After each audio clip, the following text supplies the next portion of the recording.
How would you describe Blake's parenting skills?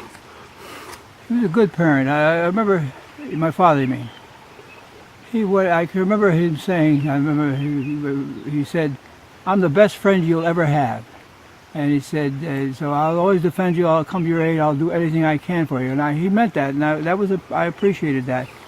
And I remember him saying, he said, "Don't ever do anything to shame the family or do anything wrong, because it says, if you get into jail or trouble, it says, I'll come and bail you out. But when you get out, you'll wish you were back in there, because I'll beat the crap out of you." So we were all afraid to. And when it came, he smoked pipes and cigars, but he thought cigarettes were a habit for him. I remember in 1940, as long ago as that, my aunt smoked cigarettes. He thought they were terrible, addictive, and you shouldn't be smoking cigarettes. And he was avid about it. And he told us, the 4 boys, there's 3 things you will not do. 1 is burn the house down, 1 is to murder your brother, and the 3rd is smoke a cigarette.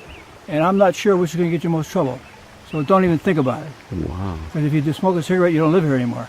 And you know, frankly, none of us smoked. Except Hal, unfortunately, Hal did smoke for a while. He did start after he got out of college. And he had lung cancer. Oh, no. But my father was, I remember him being avid on this smoking thing. Well, long before anybody thought that way. I don't know why he knew that, but he said, "Don't have it for me. It's bad for you. Don't smoke. Don't." So we were afraid to do it. He was forceful enough. I was literally afraid to do it. I wouldn't even consider having somebody tell me I took a puff on a cigarette. So I never did. Never. And he'd have advice for women? No, he didn't. We never talked that. No, I don't think women. How do you feel about all your marriages? And my marriages? Yeah. I only had one. Well, all the sons' marriages. Oh, I think that. I guess that Danny. Well, being married is. I guess it's sort of like dipping into a bowl with names on it. It was a lottery. You think pink or whatever color is the right one, but luck has a lot to do with it. And then also after you do get married, if you think you're always going to be happy every day of your life, you're nuts. So basically, it's like I always said, the difficulty with marriage is that I think my dad started. The problem is, he said, life is what it is, and he said, if you think that at 18 or 20 years old you can pick out a sports jacket that you're willing to wear the rest of your life, it may not work for you. So basically, that's sort of what he had several wives. I only had one, and that's fine. But I picked a good one, I think. And but the fact is it's a lottery. It's not that anything wrong with anybody. It's just, you know. How you when you don't know anything, how are you going to make a selection? It's like picking a major in college. If somebody helped you pick it, maybe you could do better, but whatever felt good at the time, and you get lucky. But hard work was the key to success in life, and many times. Keep trying. Well, he was a hard worker. Oh yeah, he liked the work, but it was he did it. The time didn't mean anything to him, but he would.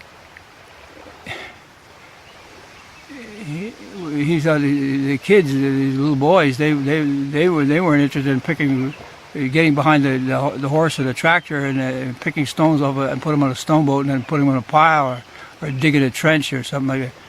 Little kids don't want to do that. How come? Or what was the influence as a lawyer and his big grand career in admiralty law on any of you?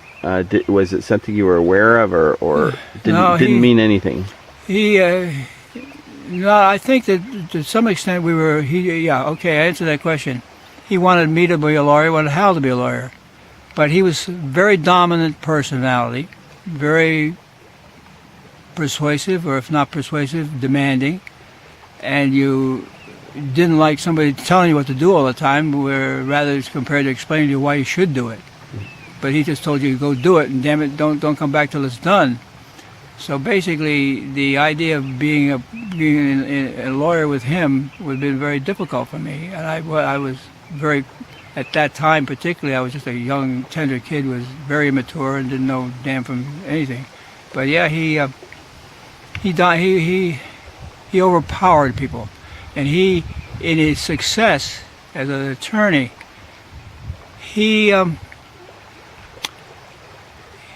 I always describe him. He had the conviction of his principles and his thoughts and if he thought it would meet his ends, he would get in the middle of a 4-lane road, stop the traffic, and make a speech. And he had the pizzazz and the balls to do that. Not many people would, but he thought when he got to court, he was an actor. He was excellent. Went to court with him and sat in his courtroom in the summertime several times. And he was so much better than the competition as far as his presentation, his voice and his manner and his way he presented it. He's persuasive, and nobody wanted to go against him because he was a dominant figure in the courtroom. And he was a dominant figure with everything, but it was hard for anybody to work for him because if you didn't do it his way, get the hell out of here. And that's so. I guess it's a little like George Patton. George Patton was strong, got it done, but if you didn't do it his way, he didn't ask you which way you wanted to do it. So my dad was the only reason he could survive was because he was that strong. I didn't feel could have done it today. 10 years, 20, 30 years ago I could have, but at that time I was just a little kid, hadn't had any experience anywhere. I mean, there's nobody in the family that's tried to do it even to that level. No. Well, he obviously had a very high IQ and a high confidence level, and he didn't want to suffer no fools. And if you didn't agree with him, he didn't have to do with you. And unfortunately, it was very difficult for somebody like that to have personal friends, because he didn't have a lot of close personal friends, or hardly any, because if you didn't do it his way, you get the highway. That's George Patton in him. But I guess I realized at the time, and that's why I was hesitant to go into the law, because I realized I wasn't equipped to be anywhere near what he was. It took me a long time to get any confidence, and never had his ability to stand up and make a speech. How did Halton do? Hal didn't say anything. Hal was very quiet. He wasn't socially active. I was much more socially active, and Hal didn't want to be a lawyer. He didn't want to be a lawyer with his father, and he wasn't. He went to law school and then left because he just wasn't what he wanted to do. And it wasn't. You can't. I guess the answer to the question is: can you tell somebody what they got to do? You can't. If you do it with your wife, she'll leave you, and if you do it with your kids, they may not want to follow either. So, part of it, you have to understand people and make them want to do it or feel confident in doing it. But he had such a strong personality, that he was unusual. Mm. And if he got into politics, he could have done it very well. But probably the reason he wouldn't do it is if you didn't agree with him, he wouldn't be compromising. No. But I think it was a cigarette thing. He was tough. I mean, we had the fear of God. We were get caught smoking cigarettes as a 12-year-old, a 15-year-old. No way in hell. That's a good one. Dan told me a story that he went to Russia and he had a meeting with Stalin. Did you ever hear about that? Matter of fact, I didn't think about that. I should have brought the book. I knew about it. Frankly, he told me he'd gone back after World War I, before the Depression, when communism was a popular thing and people didn't know what it was all about. Yeah. He went over with a group of trade people and some of the big names in American politics at the time, and he was a dissenting vote, dissenting voice. Many of them supported what Stalin was doing before World War II, I guess it was before 1930 even. And it was before 1930. So basically, there's a book that has been written about that period of our history, and he's quoted quite extensively in the book, because apparently he was the dissenting voice, saying that communism won't work. It's not what you should do. We shouldn't be involved with it.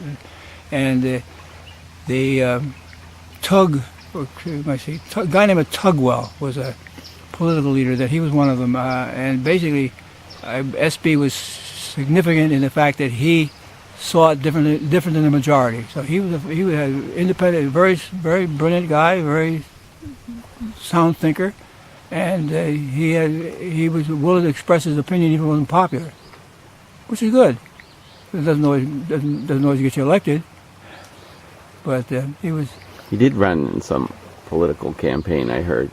I think a little bit back before I was born. He was in New York City, something not much. He would be very controversial in many situations. If somebody says, "Do you like this dress? Or do you like my hair?"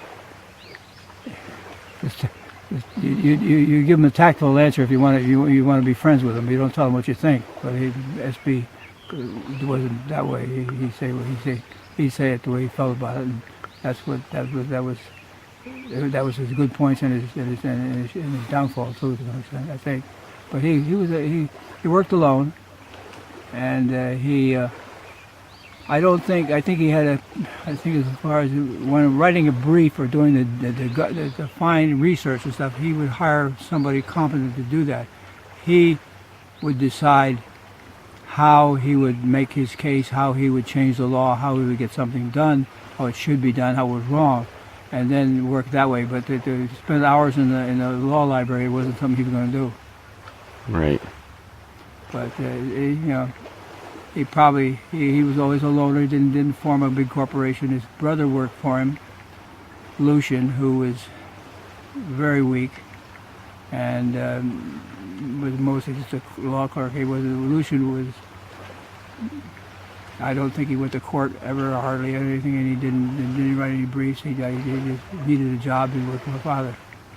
And then Howard, the other brother, worked for an oil company in Texas. So, but he was tough. The competition, the defense lawyers did not like to go up against SB because he didn't lose a lot. He made a point. He'd get a jury and a judge. He'd be good. He was a good actor. I heard it took him a couple times to get the bar, and he was disbarred for some reason. Well, what happened? Yeah, that did happen. I don't know the details of it, but yes, he. Today, the ethics of law is much different today. Now the lawyers advertise and call people. I think probably there was some claims made by his competition that he was soliciting business in a way that wasn't appropriate. But I don't know the details. But it didn't. Whatever it was, it didn't last. But it was embarrassing. But I don't know the details. That was way before your time. Yeah. Yeah.